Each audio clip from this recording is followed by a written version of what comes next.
from the mothership. So Elise is going to regale us with latest information. Apparently has, you said 78 pages of notes? 100 pages of notes she's going to give.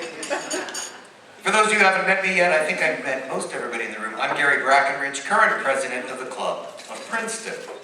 On your programs today, you get a little guide to history, going back apparently to some darkened room 50 years ago where people met in secret and discussed the idea of launching the Club of Princeton. Some of those conspirators are in the room today. If you would like to at least raise your hand if you were involved in the earliest days of the Club of Princeton, please feel free. If you're ashamed of that endeavor, you do not have to raise your hand. There's one, and Ron. Yeah, maybe stepped out for a moment. Okay. At any rate, of course, one of our great opportunities here today is just the chance to connect, the chance to network, meet each other for the first time, rekindle relationships that have been dormant for some time, and that's wonderful. As we look ahead in the club activities in this fall, we're very pleased to announce a new partnership in the region with the Trenton Area Soup Kitchen and the MIT Priscilla King Gray Public Service Center. I think I got all those syllables in there. That program, a new partnership that we are just launching, is going to sponsor a hackathon on November 8th. Registration for that event as a volunteer will be later tonight or at the latest first thing tomorrow morning. That program's super exciting. We had representatives from the MIT PKG. Allison was here earlier. She had to leave a bit early. And we also had two representatives from TASC, the Trenton Area Soup Kitchen, that were sitting over here at this table. So wonderful folks doing incredible work. On November 8th, we're bringing down what has now been confirmed 12 students from campus to work on a one-day hackathon for problems that the Trenton Area Soup Kitchen wants some help with.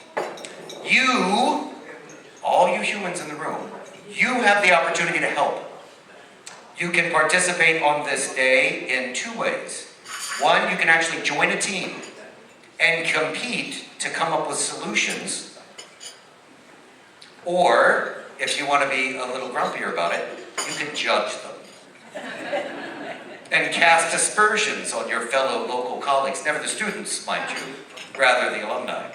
So that is an exciting opportunity. Then in IAP, for those who remember what that is, IAP, we're going to bring some of those students back and actually have them work to implement the solutions that they come up with over the break.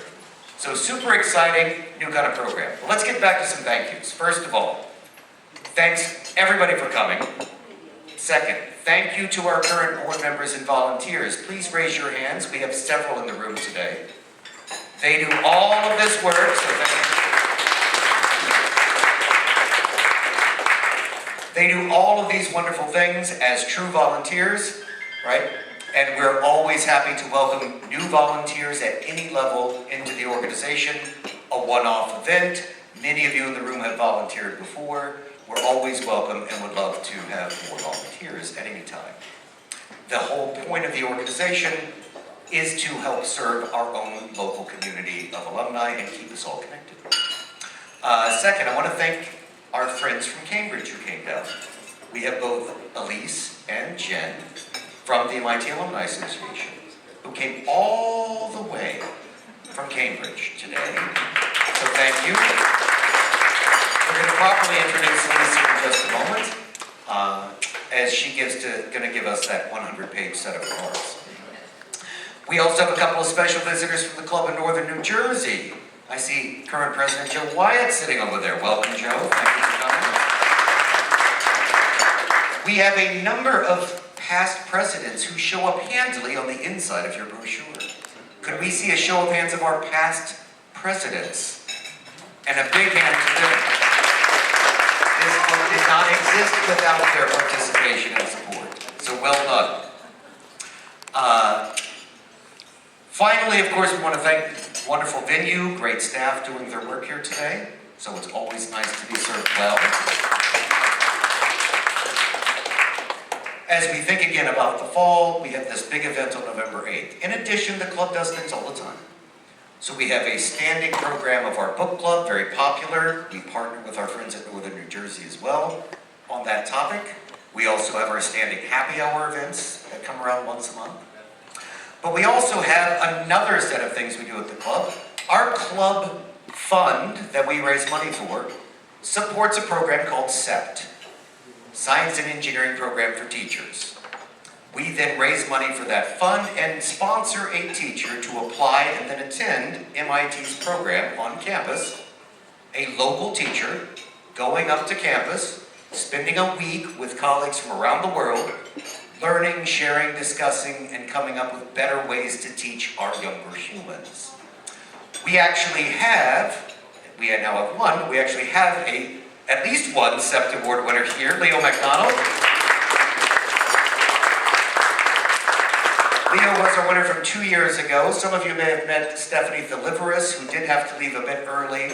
She won this past summer, so she just got back. We will have her present her findings at an event working on the schedule now, but it'll be sometime this fall. So you can come and learn everything that she brought home from that approach. On the back of your program are some QR codes. You may or may not like QR codes. I personally am not the biggest fan. They are effective. You can do things like join the club, donate to SEPT, learn about this and that. So please feel free to scan or try to read it and decode it with your eyes, depending on what's. And you can also upload your photos from today, adding it to the annals for the next 50th reunion, our 100th then, that will have a similar projector, the same group of volunteers, and we'll be right back in this room. Hopefully they will have freshened the desserts. Without further ado though, we are going to get a few minutes from a wonderful contributor to the MIT community. She has been with MIT for 10 years now, currently serving as Executive Director of the Alumni Association, Ms. Elise Perkins. Welcome.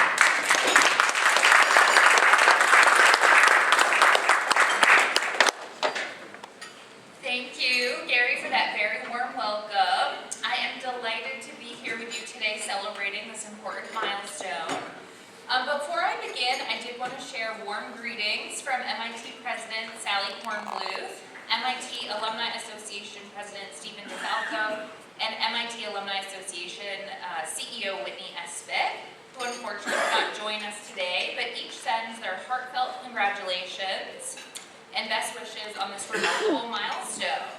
I'm also especially delighted to see so many past presidents of the Club of Princeton here today. Your leadership and commitment over the years have built the foundation for everything we are celebrating. You've shaped this club into a vibrant community that is flourishing. And 50 years ago, I'm sure that small group of dedicated alumni who gathered with a vision could not have imagined what the club would become today. And from that vision, the MIT Club of Princeton was born, which was started, I think, as a handful of events and informal gatherings, has really grown into now serving 1,400 alumni across central New Jersey and nearby Pennsylvania. And tonight we stand on the shoulders of those early leaders who could never have imagined the breadth and depth of program and influence this club would have today. I did want to highlight how impressive the club's calendar is. In FY25, you hosted 30 events, an incredible achievement. Signature programs like Summer Send-Off, Holiday Party, and monthly happy hours have become touchstones for this community. And these events are more than just dates on a calendar, they're opportunities to connect and celebrate. And the Club of Princeton doesn't do this work alone, collaborating closely with your neighbors in Northern New Jersey and Delaware Valley, amplifying each other's work. And your efforts extend beyond connection. You've made a lasting difference in the region. I did want to highlight again the SEPT program that was already talked about, where this club has provided local educators with the opportunity to spend a transformative week at MIT. And I'm delighted to have a couple of those recipients here today. And I did want to note that as we celebrate your 50th anniversary, it's also the MIT Alumni Association's 150th anniversary. We did honor this milestone at book reunions in May, and we'll continue to celebrate at the Alumni Leadership Conference this month. In preparation for those celebrations, we've spent time looking through archival photos and old correspondence, stretching back to 1875, which stands out to me is how much has changed and yet how much has stayed the same. From the very beginning, the mission of the Alumni Association has been to bring people together, to keep alumni connected to one another and to MIT, and to ensure that the Institute's influence extends far beyond campus. And here in this room today, we see that mission alive and thriving. From board members to event organizers, and for those who set up events, host, mentor, and lead, you make this club what it is today. I did want to give a special thank you to the current club president, Gary Brackenridge, whose leadership continues to guide this club forward. And I also want to thank again all the past and present board members who've carried this torch over the past 5 decades. And today's celebration isn't just about looking back, it's about looking forward as we imagine what the next 50 years might hold. One thing is certain, the role of this club will grow in importance.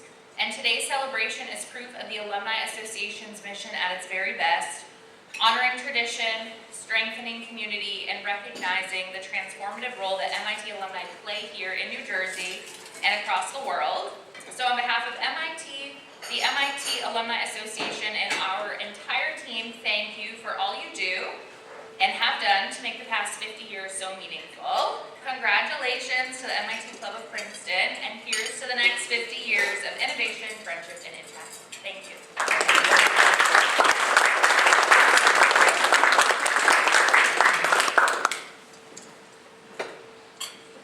Now I get the distinct pleasure not of introducing our extraordinary keynote, who's sitting right over here, but rather introducing board member, former president, and phenomenal volunteer and human, Eberhard Wunderlich, who's going to introduce our professor. Eberhard?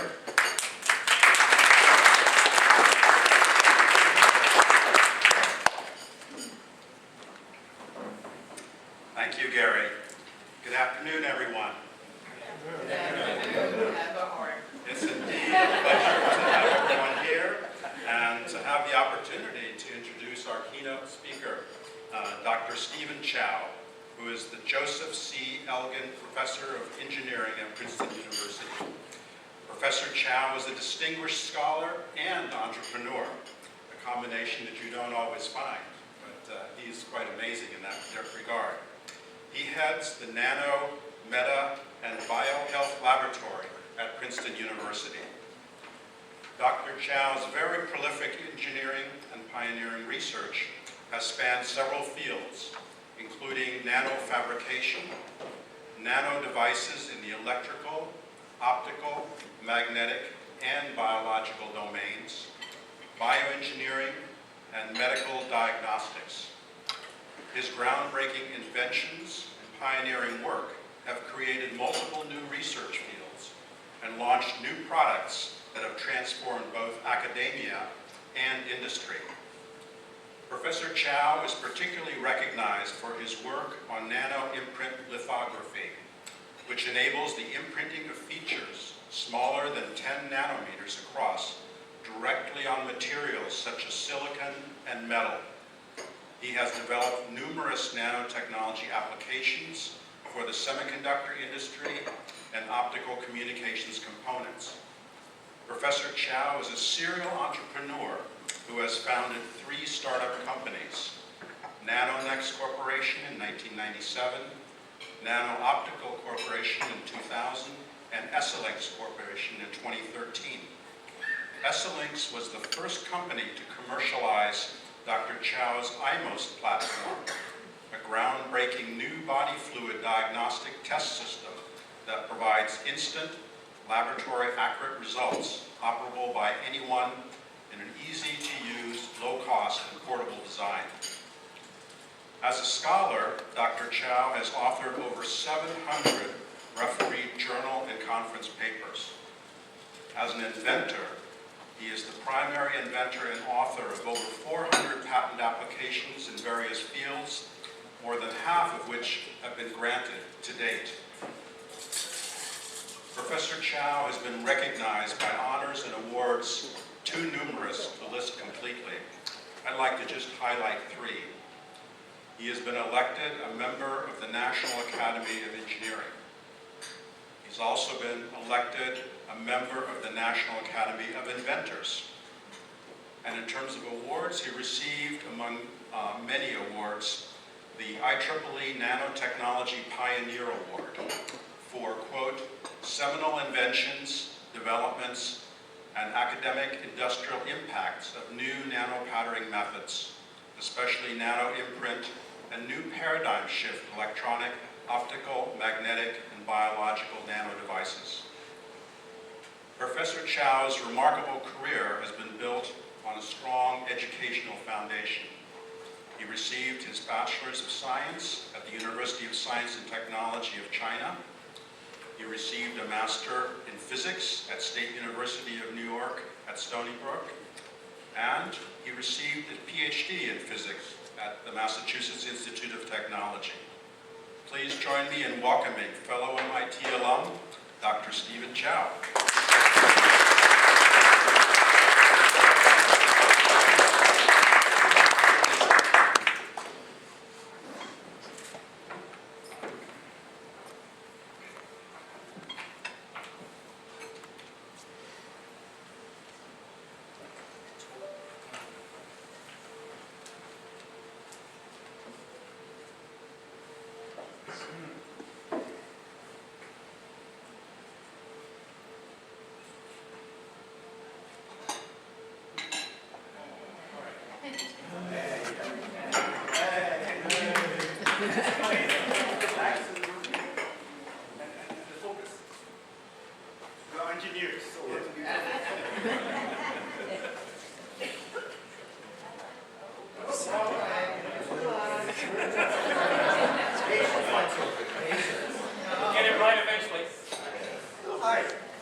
Thanks, Eberhard, for the wonderful introduction. Good afternoon. It's a great pleasure to meet everyone here, and also truly the privilege to share of my life with you in the research, discovery, invention, and commercialization. And before I start, I want to thank a few important parties. First, I want to thank Eberhard and Shahla. And she actually, we met, and she invited us to invite me here. And also I want to thank the MIT Alumni Princeton Club for this, extended this, the invitation. Of course, I want to thank MIT for giving me such fantastic education, which is the cornerstone of my success. And finally, I want to thank my former students at university and the employees at the startup companies. They contributed to some of the work I present here. So my today's the topic area is nanostructure engineering. And I'm going to explain to you why it's so transformative to the today technology, and also why it's so ubiquitous. So that is the goal, and I gave you some examples through my own work. So, first of all, what is nanostructure engineering? Nanostructure engineering is the technology you make things small for achieving unprecedented and super properties and use. That is the goal of the nano engineering. And in terms of the scale size, it's in the nanometer, which is about 100,000th of the width of the hair. So that is what we are talking about here. And it's a ubiquitous, and also it's one of the most important foundation tools in 21st century. And as you know, for the human progress, the tool actually is really the driving force. So let's take a look. Can you focus a little bit? Yes. Can you see? No. Okay, so, it's another good way. It's the one in the back. There's two little breaks up the thing. Yeah. Okay, let's go, let's go, let's go. Is that better or worse? What is that? Let's go, let's go. One or two? So, you know, our civilization has been driven by the tools. So, society advanced. We started with stone, the bronze iron, and we have different type of engines: steam engine, combustion engine. Then we have electricity, and then gave us vacuum tubes.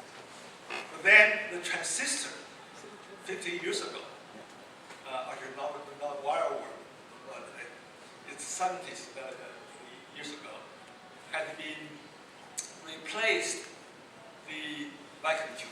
So then we have the integrated circuits, smartphone. Also, we have internet. So you can see each of them has been driving, move our society. Sorry, I forgot the artificial intelligence come off here. Somehow being not there. So the other important is the nanostructure. And so I want to explain to you why nanostructure is so transformative and ubiquitous. The first reason, actually there are only two reasons. The first one is that if you make things small, extremely small, for the device, for everything, is always faster. And the second is less power consumption. And the third is higher density, and fourth is cheaper. Each one of them are really significant. And this rule is true for any field.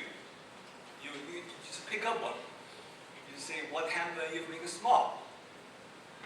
The examples is that the AI chips, they need fast because there are so many numbers, calculation, crunch. But it also actually has to be low power. In fact, today, the power is another big thing. And you probably know people building nuclear power plant to power the AI activity, because for AI, you need so much power. And from engineering point of view, is that information need energy. You get one bit information, you need one bit energy.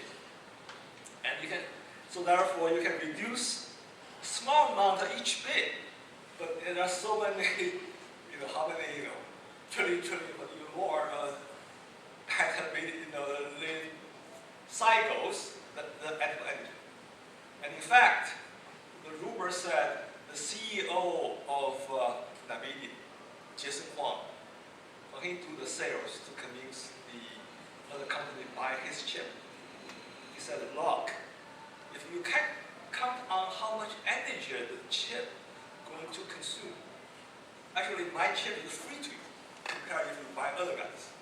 So you can see today, it's not only the speed, but energy consumption is very important.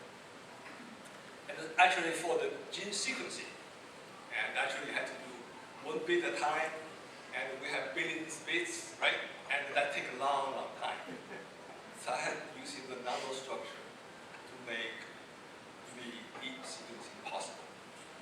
So that is the #1 reason.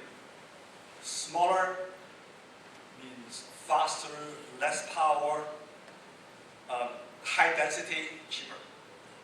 The second, the reason, actually even more amazing. So what happened is that by making it small to a certain degree, you can create completely different properties and far superior than the existing one. Why? Well, you think about all the theory you learned in the classroom. You realize they are actually limited by certain conditions. Right? If you have very large scale, you have the astronomy. Right? And then you have ordinary, you have in Newton, you have Maxwell equation. When you go to the atom size, then you have quantum mechanics. So actually all the theory is limited by what we call the fundamental length scale. True in physics, biology, and so on. So there is always a fundamental length scale. When you reduce your device size, structure size, smaller than the fundamental length scale, the classical theory will no longer apply. That gives you all the new things. So I also tell students, I said, look, what you are trying to do mostly is not trying to modify the theory. There are only 5 fundamental theorems. But what you do, so the question is, there are only 5 fundamental theories. The world is so many variations. Why? Boundary conditions. So your job is to find something very new in boundary conditions, and therefore give you truly the different functionality and everything like that. So therefore, for any company trying to stay ahead of competition, they have to use nanostructure engineering to make their device have a new functionality. In addition to the first reason, faster, lower energy, they have to have a new functionality. And I'm going to give you some examples. It's truly amazing. The third most important thing in the nanostructure engineering is the manufacturing. Without manufacturing, many ideas is pie in the sky. You can think about it, you can see, yeah, it's great, but you cannot be broadly used. So therefore, if you want to moving forward, you must have very good manufacturing technology. In fact, today we are limited many ways by our ability to manufacture. So let me then give you some idea about what are fundamental length scales and what happens if you go below that. There's just very few examples. The first one in the electronics. So there are different lengths, and you make it smaller, completely new. From faster device, quantum device, all the device only can be operated with 1 electron. And then you look at the optics, and all the optics we know previously, with the feature size larger than the wavelength of light. But if you make the optical device smaller than the wavelength of light, you have completely different property. I'm going to show you what they are. And then you also can make magnetic devices smaller then some fundamental lens there. We also have completed new property, which I'm also going to give you. And then you can do for biology, the DNA sequencing. You also can do the crystal growth. Crystal growth is, oh, I need a seed. Actually, don't. You can patent it, they can become single crystal. Wow, sounds very amazing. Okay, so I want to also share with you how I started. So actually, being admitted to MIT, and at the time they haven't announced the TA and RA yet. So actually, if you remember, I took a train and at the 1981 big snow, big heavy snow, then the school was closed. But so I went to knock Professor door, say, I'm good. Please give me a RA. So I remember I went there and I stayed in the YMCA, and Boston was big kind of speed. The next day at MIT, I found out a great day for me because every professor is working. No class, school closed, and you can now drive, but every person is working. So by the end of the day, I actually have 6, 7 promises. Yeah, I will give you a research assistantship in like to join my group. So that's how I got into the MIT because I know I don't have money to pay myself. And then I'm very fortunate actually to join the group by Professor Hank Smith and the Dimitri and Antoniadis. Because they are the very few pioneers at the time. Actually, particular Professor Hank Smith is a pioneer to doing nanotechnology. At that time, no word of nanotechnology, they called it sub-wavelengths. It was a sub-micron because nanos was still too small. And so actually, they are the one of a few of 3 of them were lucky. And people think I was crazy because there are no jobs for nanotechnology. At that time, nanotechnology was a speculation. You make have something. So anyway, so my work is developing many new nanofabricating technology and fabricate devices because Dimitri Antoniadis was the expert in the device. And also Raphael Reif, actually next door, is the guy developing processing technology. So we made, at the time, 60 nanometer channel silicon MOSFET, which was the smallest at the time. And then Tech Talk, as an article, said, wow, MIT developed this smallest transistor, 17 times smaller than the state-of-the-art manufacturing technology. And also, my advisor told me that the CIA called him because of this article. He said, "Will Steve stay at United States?" My advisor said, "Yeah, I'm sure he will stay in the United States." And clearly, he's correct.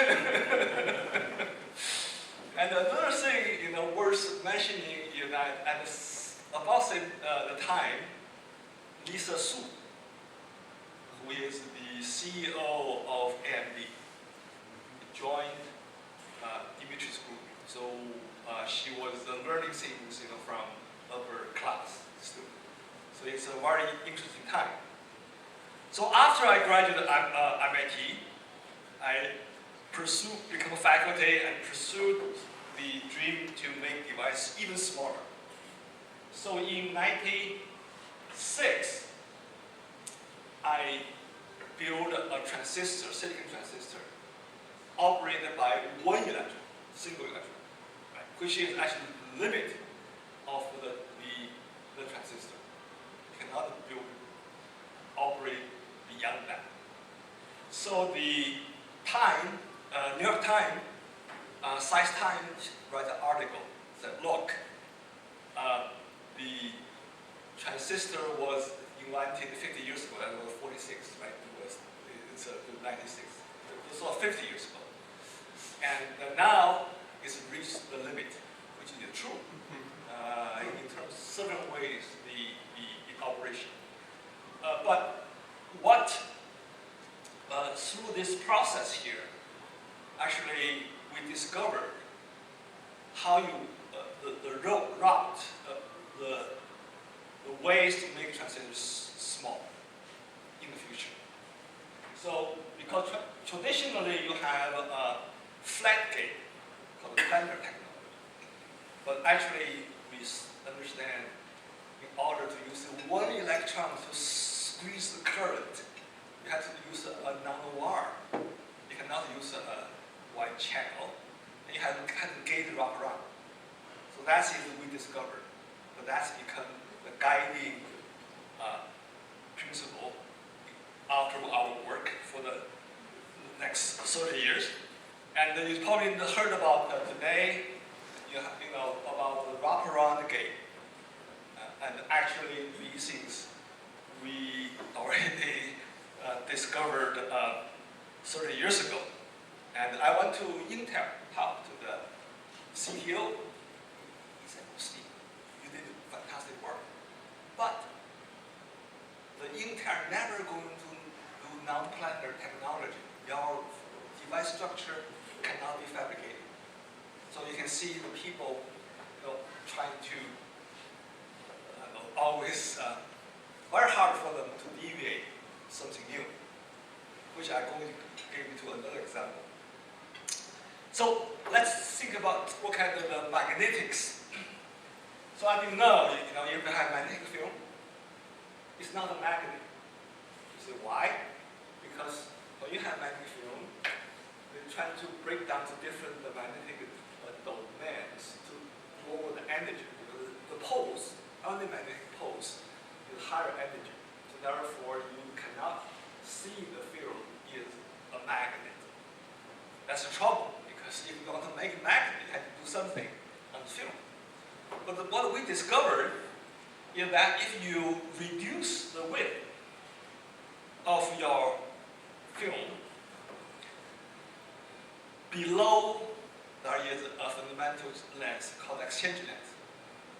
And then the magnetic bar, very thin film, is automatically become a magnet as soon as you fabricate it. It's very different, right?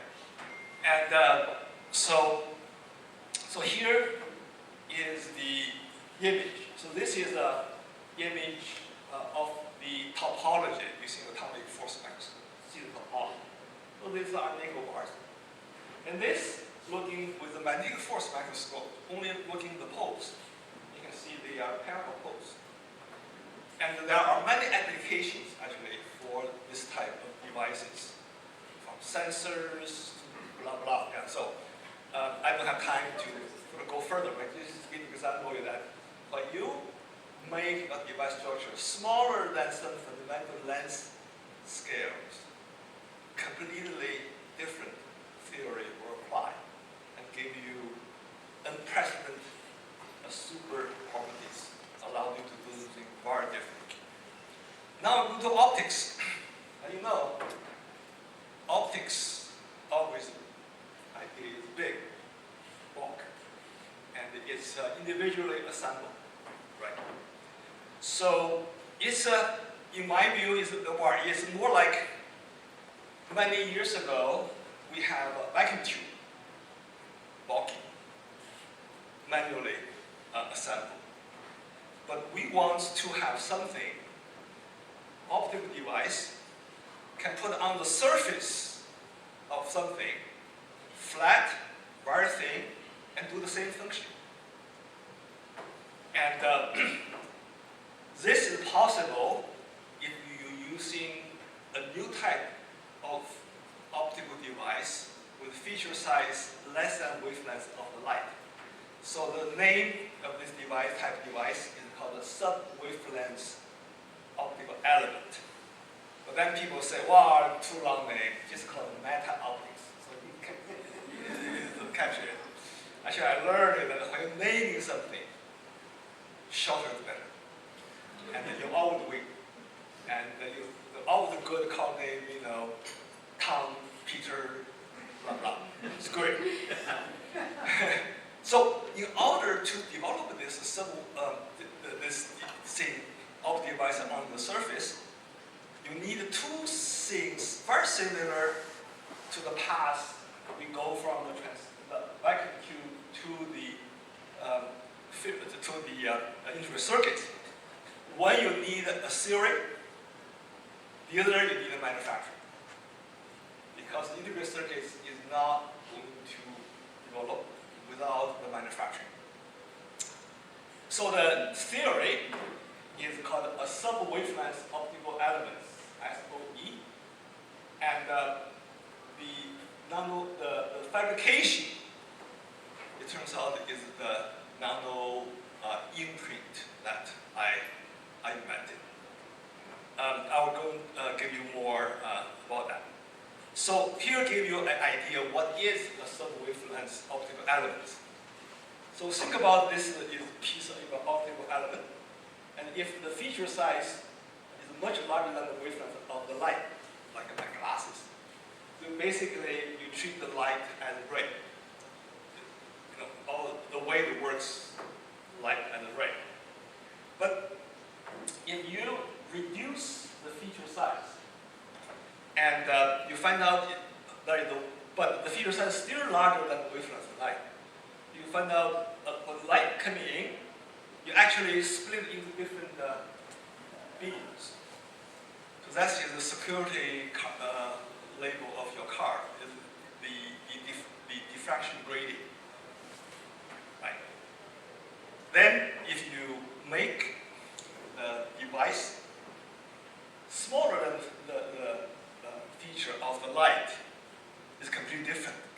What happens is that you have light can go through, but the light goes through being changed to various new properties. And all the light can go to sideways, and all the light can be completely going back, or have combination, but they being changed in a very unique way, different from ray optics and diffraction optics. Let me give you an example. So this is your light wavelength. So if you put a piece of material and compare its only fraction of the wavelength, so you will find out the light intensity in this small piece is uniform, the field. You did not see this wave inside. And secondly, is that if it is metal, piece of small metal, there is no electrical current because there is no constant field, no field gradient to drive your current. And so it behaves like dielectric. So there are many properties will be different when you make feature size smaller than waveform lights. And also I mentioned to you, you can make the magnetic poles as well. But long story short, is that the theory, the most important part is in the electromagnetic theory is the dielectric constant E and magnetic permeability mu. And for the normal material, most of them on this line, mu equal to 1. And there are few materials scattered around. But there are no natural materials in mu epsilon larger than 0 and mu less than 0, or epsilon and mu both than 0. There are no such material. But with the nanostructure, you can get materials cover entire space. Think about it. what's the possibility, right? Okay, so that's is one example why the sub-wavelength device is so powerful. And to summarize the powerless, is 3 points. Firstly, you can create new functionalities unavailable in the optics. Secondly, is that for the same function, you can actually, optical function, you actually can using a form factor 1,000 times less. It's very important. Because if you have a 1 milliliter film, you have to deposit, it takes a day. Think about the cost. But if you're using 1,000 times more or less than a micron, you can do it into the minute. Like that. And the third one important is that in the typically the traditional optical system, different optical function need using a different materials. But in the sub-wavelength optical elements, you can using the same material for different functions by using different pattern. So therefore, basically, there are names for the SOE, you call the flat optics, thin optics, blah, blah. But eventually, you just can integration and so on and so forth. So, how much time do I have? If you get bored, somehow move your chair so I know you're bored. But look like you like me to continue so far, right? Yeah. Yes. Right. So we have fabricated many different elements in the book. Not only the elements, the laser systems, but it's all on the surface, actually. I will explain to you what today's applications are. So here is actually some theory, but I'm very quick. So if you have, say, a glass, smooth, so you have actually isotropic problem. But once you cut the grooves or tires, the boundary condition will be different. So therefore, they not actually become anisotropic and give you a lot of property. And this is an example of the silicon finger story. And actually, I is one of the group started doing sub-wavelength optic elements, simply for 2 reasons. One is that I want to do something new, explore new. And I understand that you have to break the fundamental landscape. And the wavelength, light wavelength is one of them. Secondly, I think fortunately, I have all the fabrication technology, actually, can fabricate. Most people cannot fabricate. So that combination, so I think will work.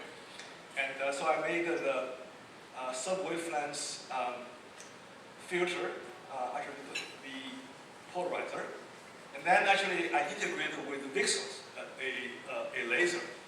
And 30 years today, they're still using the same technology, making it to fix the polarization. So the next thing is that why take so long? Because today, I will show you many things are made using sub-wavelengths. And many other things are people ready to go for it. But it's manufacturing. Go back to that. So what are the key revenue generator today? Is that the AR goggles, VR goggles by this several magnetic companies are made by nano imprint. But one thing about strange about the nano imprint is that there are actually over 100 companies using the technology, but that never say a word because it's a manufacturing technology. They want to disclose it. But if you read the patent, you're able to find them. But some will actually buried in some using another company anyway. So and the other is display. When display actually made by using nano-ink, so therefore it's much better property than lens. And smart glass, which is basically the AI glass. So they have a glass, it can record almost large wide angle image, listening, and then display the information you need to know. For security, for conversation, remind you, basically it's all displayed there.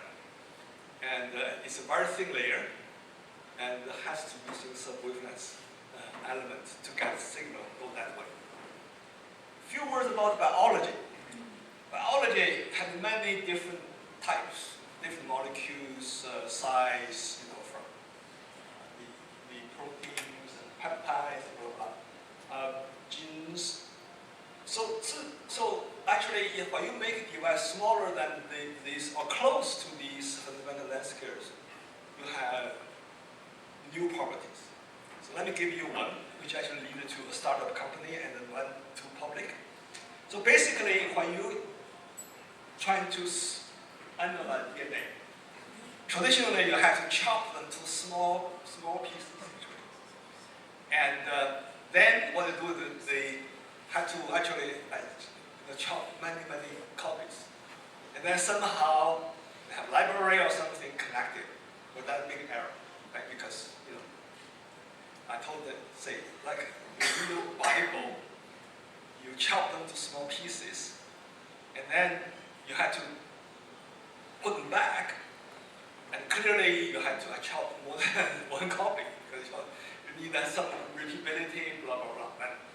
So the idea here is that if you go through a nano channel, big strand, and you do need to chop it, you have a very very long thing. Without talking about biology, the physics is the DNA has a binding radius. We call it the persistence, basically, how much you bend. And if you have the channel width is comparable, smaller than the persistence, they cannot bend.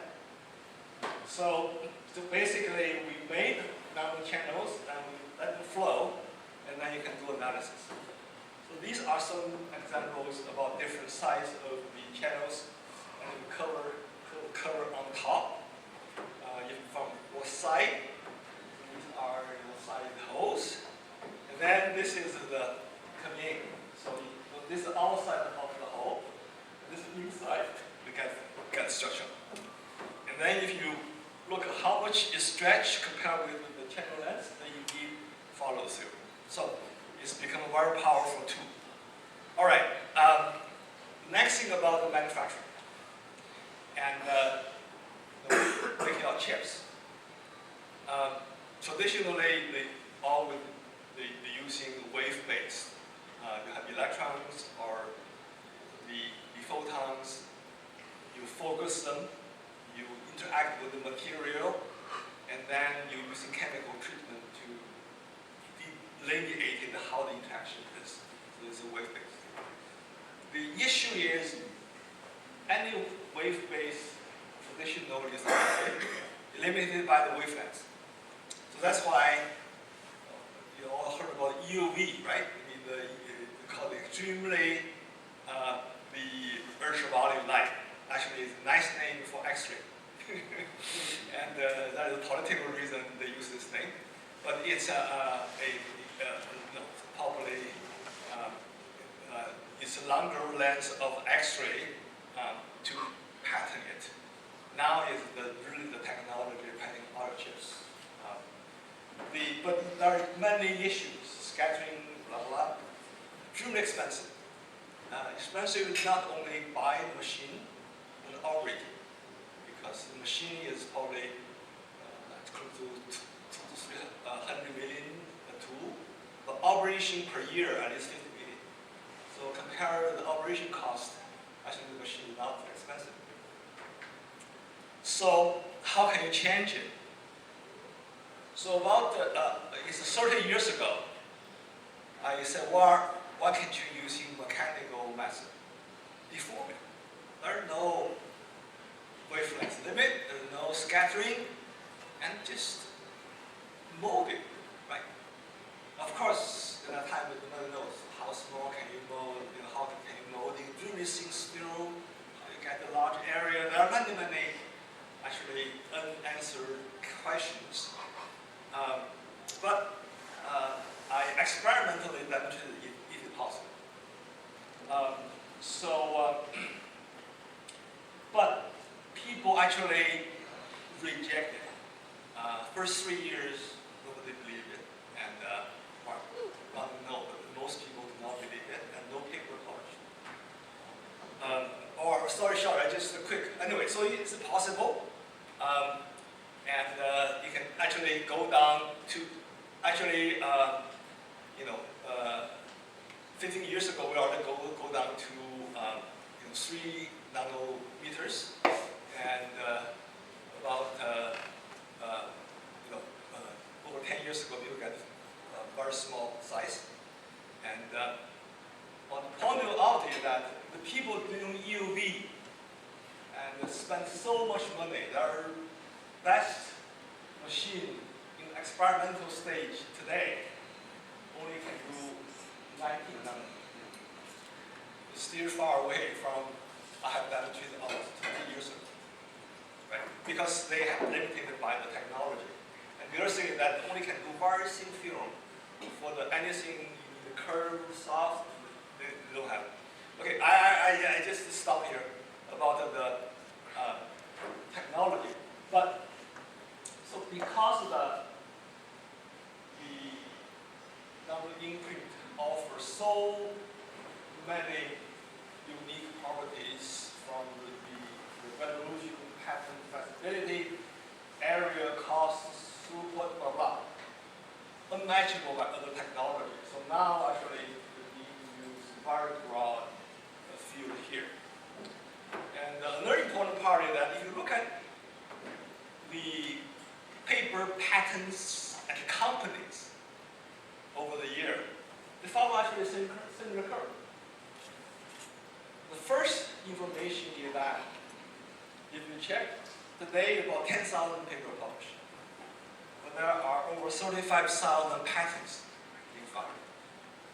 So actually you can see the people perception of value. In fact, many organizations do only file the patent, do not write anything. But even though it's already close to $100 billion business today, and clearly impact over 1 trillion. And you probably know that right now the semiconductor industry starting using nano imprinting to make the chips. They start with the memory, and then they go to higher end. If they enter semiconductor, that's trillion. In fact, some countries do not have money to develop EUV. They actually heavily backed their technology in nano imprint. Okay, because of the importance of nano imprint, Deutsche Museum, if you've ever been there, it's a huge world, probably best museum. One of the features is they're always collecting the world first. They have the world first vacuum tube transistor, whole wall, first chip. So the nano imprint, the first device I used for nano imprint, being collected by Deutsche Museum in 2009. Displayed there. Let me finish just a few minutes about another important technology is diagnostics. That actually has very significant impact to everybody sitting here. So this is about the iMost system I invented. iMost means the instant mobile self-test. The key for the technology, number one is accurate. Second is fast and simple. broad portable blower.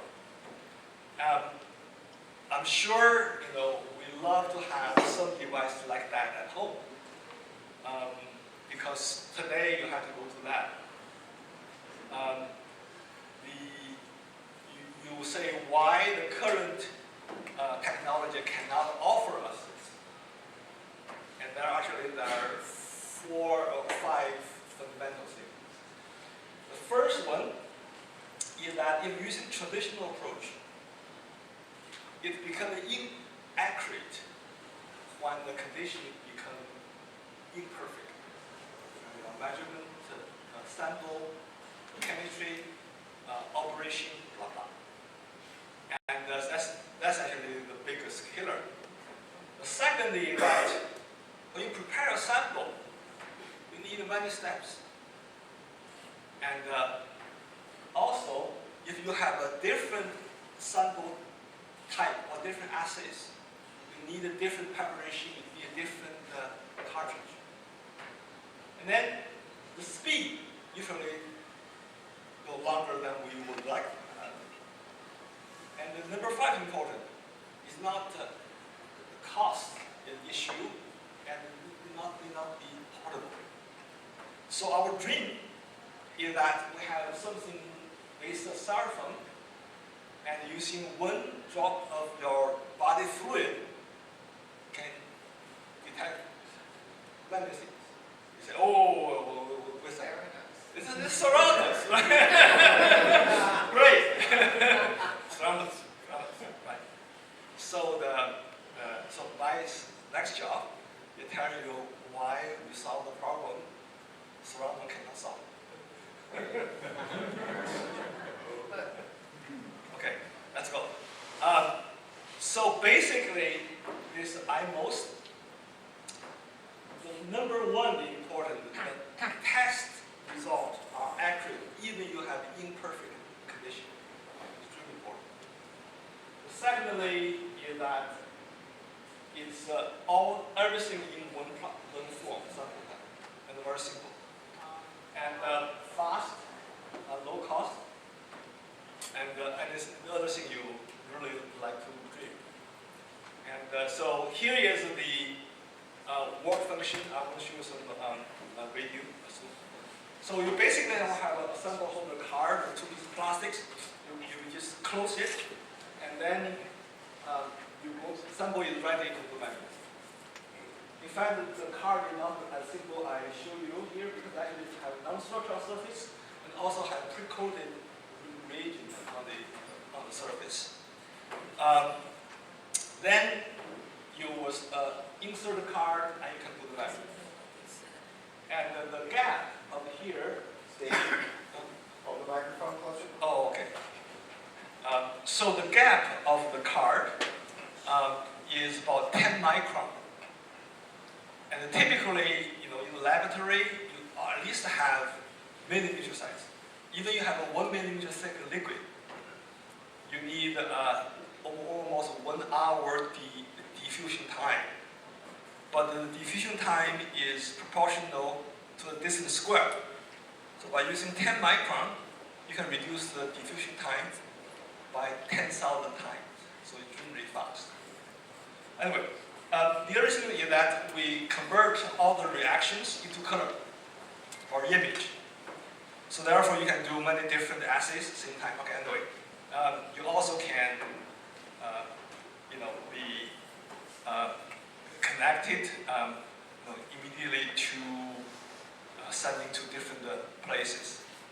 The important part is that you have to have very reliable manufacturing, because without manufacturing, you have no accuracy. So actually, one of the success is not only based on the idea I have for the IMOS, it's actually based on my 35 years manufacturing to fabricate these things precisely in large volume day in, day out. Okay. All right, so the other important thing, before I say go, actually we're testing already over 100 assays. Of course, we have to go through FDA 1 by 1, so we cannot commercialize every one of them for the diagnostics. All right, so what's the secret sauce? The innovation number one, is that we are able to have an accurate result under imperfect conditions. Why that? Very different from the conventional approach. We assume nothing perfect. Everything has lots of error. And then we're developing the technologies to do each of them and count them. Finally, give you the result. All right. Okay, so basically it's a nanotechnology, machine learning, and many other things. So let me, right, so here I give you some example. Here's first. Sorry. I'm sorry. Number one, when you have I bring a real device here, a very small device. When you put card in, the optic system can read off. Not perfect microscope in your lab. So you don't have non-uniform light source, defocusing and misalignment, there are many other things. And then if you look at the sample itself, they have air bubbles, blah, blah, blah, blah, blah. Very bad. But using our technology, we can get perfect measurement. So here it is. So we basically our experiment was nano and enable the AI and machine learning. So this is identify the cells on the chip. Of course, you can get the colors and the other things. So if you see the traditional machine learning only without the nanostructures, you actually have a lot of artificial effect. For example, the red, this is have a cell, no cell, and then there is no cell here, we give cell. So people thought, oh, you have variations, let's use AI. But people didn't realize AI only have a limit. The reason is if you have too many variations in your system, you do not have enough database, because the AI fundamental principle is that you first get a complete database, then you create model. And if your database is not very large enough, your prediction is accurate, relatively accurate. If your data is very large, they can be hallucinated. Right? So therefore, in the measurement, if you only have an AI, it won't work, because I will show you the picture. Optics is bad, your sample is bad. You do not actually able to tell what's your data space is. If you do not know that, you basically, the AI model give you many times garbage. That's the habit. But what we approach, one approach, is we have nanostructures. We actually can correcting some of the images to make it a perfect before we do AI. And also there are many, many tricks actually. One thing I learned to teach students, human is very intelligent. Right? So they can think of many things, actually can solve the problem. And a lot of it, you have hard to want to solve it. So because I said, look, go to the museum, science museum, think about at the beginning of 20th century. Can they think about what we have done today? No, of course. That means there are many solutions there, but you just got to be think to develop. Anyway, let me just move on this time. So therefore, you have to using nanostructure and other many things to correct your AI. The second thing is how the innovation is that we have a card which can give you a preparation in one step, perfect, and then give you many other the information for AI. So basically, it's very simple. So we have a card has one side have the nanostructures, the pillars or like, but designed in certain ways. I think designed certain ways. So if you put a sample on it and you squeeze it, and it is designed in such a way, regardless how you squeeze it, it's always form a uniform layer. Perfect. Actually, I have one card. I can do a demo for you. The other important part of these structures actually give information, allow us to measure the volume down to pico, extremely accurate. So this card, one of the function is make it uniform. Secondly, is one of the most accurate volume measurement. So you can actually do blood, you can do saliva, you can do breath. If I have time, I'll show you the video. You can do sputum, and you can actually do tissues, and also do mucus.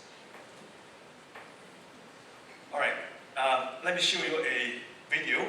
So this is to measure complete blood count, which is the largest number of tests by far. And this called CBC, it gives you the most important vital information about you. If your CBC is normal, you'll be fine. And so that if you go to the doctor, you'll say, oh, let's do a blood test. One of them is CBC. But sometimes I do give others, at least one of them is CBC. And with CBC information, they can do a lot of diagnostics. They can prescribe the drug. But by the way, my wife is a physician, so just... Is there sound with this video? No, it's okay, it's okay. There's no sound? No, I do have some. You do? Yeah. I just want to Thank you for asking. So what you do with that, you cut, you just puncture a finger, and you drop on the card, you press it, it's automatically from a uniform layer, very precisely, you insert and do a measurement. It's okay?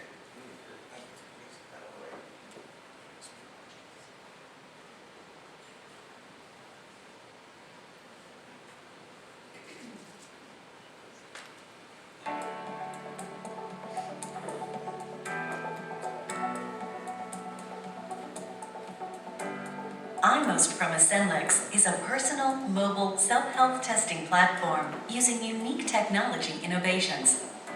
Easy, fast, accurate, anywhere, anytime. Results in 60 seconds at low cost. iMost CBC is the first of its kind, offering the world's smallest, the simplest, the fastest, and the lowest cost CBC test. The Complete Blood Count, or CBC test, measures a vital sign of a person's health and is one of the most common tests. iMost CBC is very easy to use, fast, and accurate.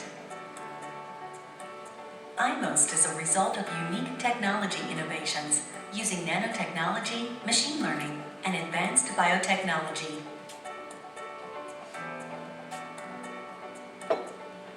iMost makes instant mobile health tests easy, fast, and affordable, anywhere, anytime. Ascenlex, an instant mobile health test in your hand. Okay, I'm sure one more video about how to do your breath.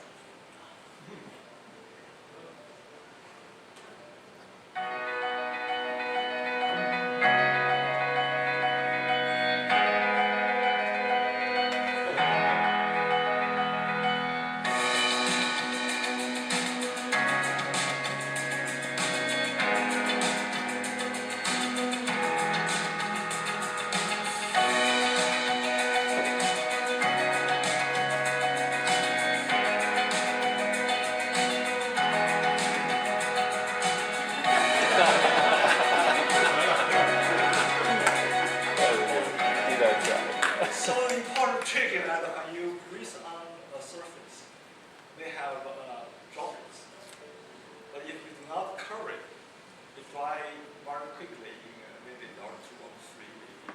But if you cover it, the liquid can stay about an hour. And then your non-finished metal. Okay, then tissue. Tissue, we should know tissue. Sorry. You need more about the glucose, but sorry. So you can actually measure the cells from mucus. This experiment did that. They scrap the cheek and on the card, and they can see the cell. And you can measure many things. You can measure cell surface, you can measure inside, you can do specific, and you can do non-specific.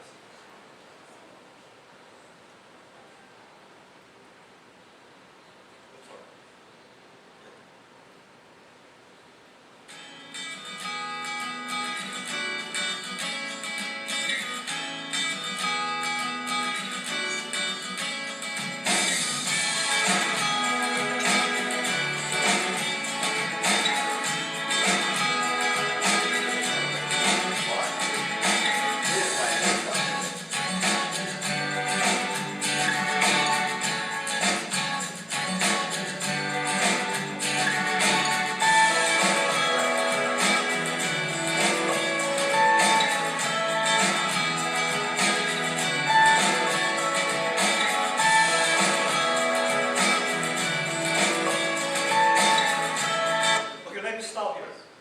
So this is the part of the image, and it has a lot of bright spot, but only 11 cells for this part, because the rest is your junk in your house. So you have the imaging can identify what's our cell or not cell. This is number one. Number two is that, by the way, everything is in.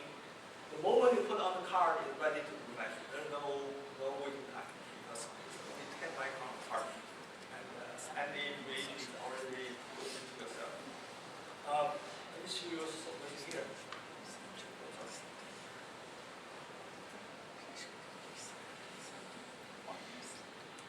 Right. So there's one. So okay, got it. So this is one of the epithelial cell branches, and the right is nucleus. And so you actually can, this is a non-specific stent, just simple morphology. But the ratio of your cell and the nucleus give you a lot of clinical information. In fact, the shape of them, they also give you a lot of information. The cancer cell looks very early and but you actually, we can go inside of the cell. But anyway, it just gave you a feeling. I know my time, I think I'm going to finish the question and questions. You can do urine. You can just drop urine. And typically urine, you do two measurements, two machines measure. One measure chemistry, the other measure the cells. So we can actually measure both. And our first a product is the CBC, means complete blood counts, because that is the largest testing, 4 billion. And the other is automatic testing, automatically less. And the really important part is that traditional machine, you need a calibration every morning. Somebody has to calibrate. And if you do not calibrate, your measurement will be not accurate. And also they need a service. You need a vendor come to the service. So you think about you're far away, you're far and without service, without samples, you basically measure wrong results. But with iMost, with our design, we have all the standards on the car. So we don't need to calibrate in principle at all. And once we calibrate from in the factory. We actually have been tested many places, getting the regulatory approval. we partner with Roche, which is one of the best company in diagnostics, and also one of the rigorous company. And we learn a lot. And the guy actually initially studied surroundings and find out it's not good, but he visited us from inside out. They said, "Oh, yeah, you are the one." we looked inside, well, I looked over 300 methods, but your one don't work. Okay, anyway. Let me conclude my talk by saying that nanostructure is a foundational and ubiquitous and one of the most powerful creation tools of the 21st century and deliver transformative impact across the dreamable spectrum. Thank you very much.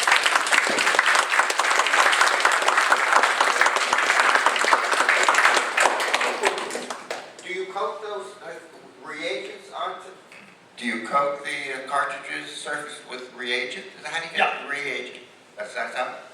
Yes, so basically we have a reagent already coated. And how do you keep it from clogging the tiny little channels? No, there are no channels. Oh, okay. Next question. Actually, the technology is called the open channel. There's no channel, it's just a few structures. So the liquid can continue flow as long as flow as many, as long as you have volume. As much liquid as you have. Next question. Your imprinting reminds me of a tool and die maker. Do you make a die with a X-ray lithography like a silicon chip and then, you stamp with it? How do you make it? Yeah, so in 95, I was looking for some cheaper way to fabricate. And at that time, we're looking into this, we call it embossing. Yes. There are actually no evidence it can be used as a nanolithography tool for two reasons. One reason is that there are no data say you can create nanostructures with the embossing. Yeah. Okay, I'll tell you why. And we using approach different, so therefore we're able to see it. Okay. The secondly is that in the embossing in the past, people always using a thick plastic film. Simple very reason. You think about if you press two plates, they cannot be parallel uniform large area. You only have a point. It's good. You take a picture. Right? And they never demonstrated you can do very thick film. And the third we discovered is that by using our approach, you actually can get the protrusion of your mold completely in the film and squeeze everybody out. So therefore, this technology show the sign can be a lithography method. I have a question regarding your funding over the years. Now, obviously, you've gotten some money through Princeton University. You've got a corporate contributor. How are the Trump cuts affecting this kind of process right now? No joke. And where are you in your process as far as what do you need and who, before Mr. Trump might have given it to you, and now post Mr. Trump, how are you going to get that kind of funding?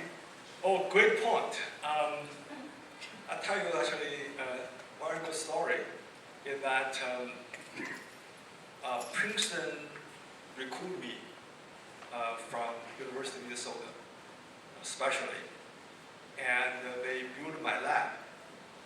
But that is the funding I got, and the rest is I raised.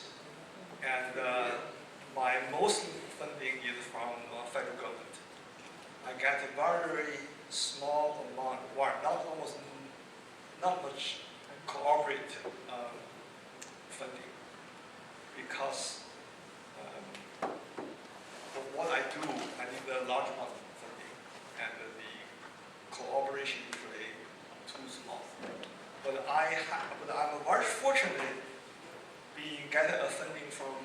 Packer, the founder of Packer Foundation. So he decided, I think 88, to have a Packer Fellowship. Then actually other agency later on, other country copies, but he's the only one, first one started. And he, at the time, and I got the early Packer Fellow, which he's choosing each year 20 so-called promising young faculty, gave everyone $500,000. But at that time, $100,000 is a lot of money. You can do anything you want, no restriction. So that's actually is a part of my thinking. And also I have been very lucky to have the program manager. He believes what I do will be useful. So I think sometimes you have to be very lucky. So now I've reached a stage of my career. I want to do some different things. I usually move into different field. I do not stay on a single field because I fear lost the challenge. But the raising money depends the size. Sometimes it's harder to raise small money, but it's not that hard to raise large amount of money. But you need to convey your vision and they believe you. President, oh, sorry, we'll do Bob's question first, then we'll do Joe, and then that'll be the last question. I always leave your audience wanting more. So we'll do Bob and then Joe. Well, I have two questions. Yeah. One, talking about this testing device. Is it good in all environments, hot, cold, wet, dry, and so forth, and therefore maybe meet some or all of Theranos's goals? That was one question. The other one was, you're talking about EUV lithography equipment. I understand that the Dutch company, ASML, does 2 to 3 nanometers, and I think you were talking about 0.3 of a nanometer. Yeah. Oh, And no, I just okay. wondered where everybody Yeah. was. No, I understand the question. So the EUV, they're using 2 to 3 nanometer or something, actually is a name only. Name only. There actually feature size 2 nanometer is about 25 nanometer something. Really? Yeah. Well, look at the corner, the detail, is that the two? No, the pitch, the pitch. So the really is the Moore's law. The company march clearly every 3 years they go down next generation. But actually they cannot go down. Each generation will be 30%. So they gave a name according to 30% every 3 years. But they actually for a long time ago they cannot go down. So Moore's law is in trouble? Yeah, actually going to end. So the new tech, okay, let me just finish here. So they cannot actually go down by 30% anymore. They basically go down whatever possible. So nowadays, they actually using 24 nanometer pitch to do the fabrication, which I'll show you. We already got a 6 nanometer half pitch. And they're using 2 nanometer light to do it with? No, the light is very, very different. Yeah, actually, the wavelengths also cannot go down. Just wavelengths alone, they cannot go down 2 nanometer. But then you have to do all the tricks, measure by exposures, blah blah blah. Your tricks? No. Using now imprint, there is no wavelengths. They're just mechanical changes. In fact, when I invented the technology, one of the Nobel laureate, the Henry Roller, who invented the scanning tunneling microscope together with Binet from IBM Europe. He actually said, Steve, we prove that mechanical method is better than the wave to do microscopy. And you prove that mechanical method is better than the wave method to do lithography, which is true. Yeah, I just have two questions. The first one, if you have any conversations with the medical community about your technology and what is their reaction to it? And the second one is, I noticed that you did your bachelor's degree and obviously your primary education in China. Yeah. Could you share with us your thoughts about the educational systems in China versus the ones in the United States? Okay, good.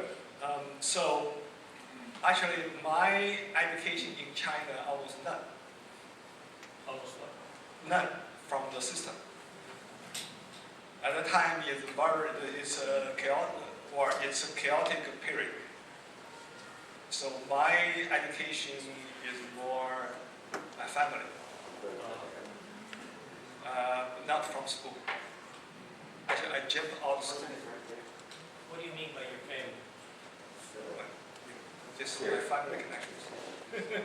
Anyway, we can talk about it. But anyway, answer your question. At the time, the education system had very little to my growth. What it does is that actually give you such a hard condition, you try to study hard in some way, which actually I tell people is very valuable because you do not give up, you know how to learn yourself. And I tell a student that it's actually not important how you learn a class, is how you can learn on your own, because learning is a lifelong process. So you have to know, how can you learn something. Okay, so the other thing that I have actually the opportunity to interact with many people in different fields, and some of them are top people, and you learn a lot about philosophy. Actually, I told the students that, you come to Princeton, if you want to look, this is what the textbook, it's not what you learn. You come here to learn the methodology, how you look at things, how to deal with things, and if you learn that, will carry you life. Thank you so much. Thank you. Have you had any interactions with the medical community? Yeah. Technology. No, yeah. So the key is that it's different because we are portable. So therefore, we interact with mostly doing home care or home use. But we actually pushing. We have to get the regulatory approval, and we get the regulatory approval in certain areas. And we need more. We need quite a bit of money. This is not cheap. You need quite a bit resources. But we are in the process of getting some. Thank you, thank you, thank you.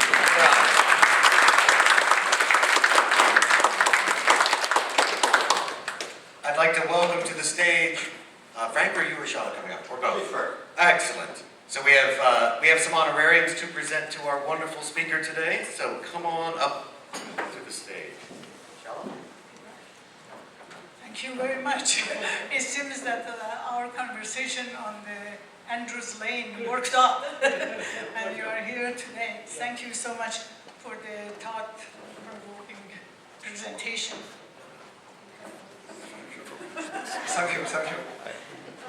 I have actually Oh, wait. a plate, Yep. and I just want to tell you a few words about this Sure. plate. Please. Okay.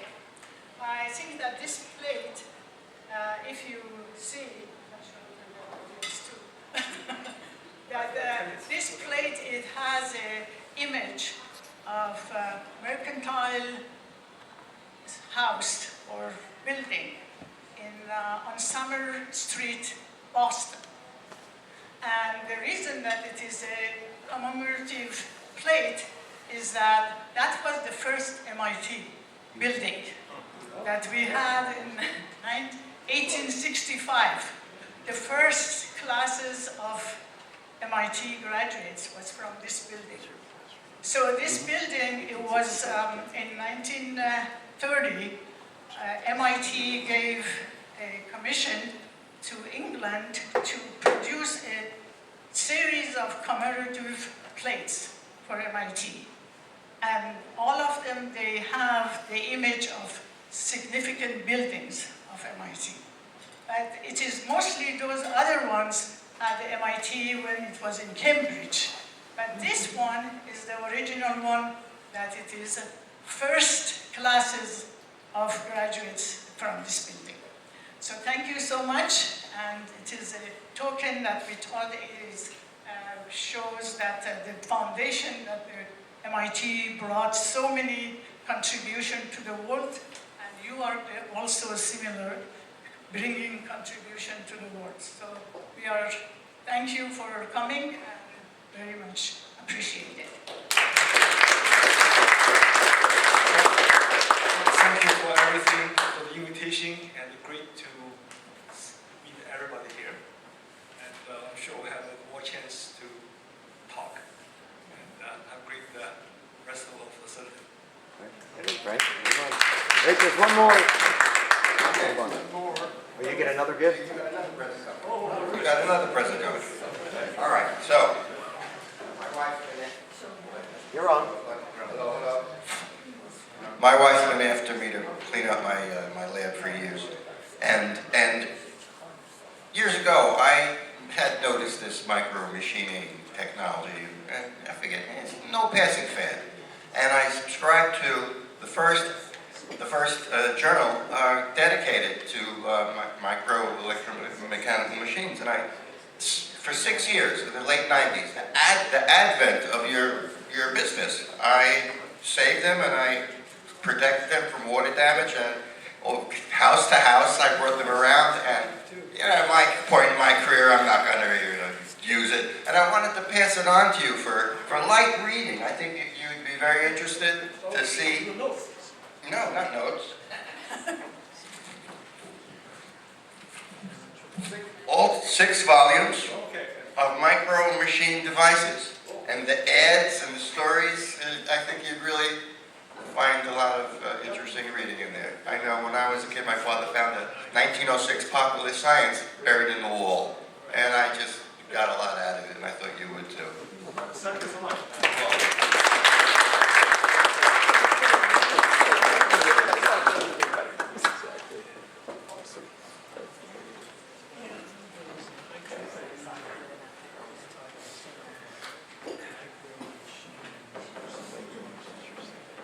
So folks, thanks again.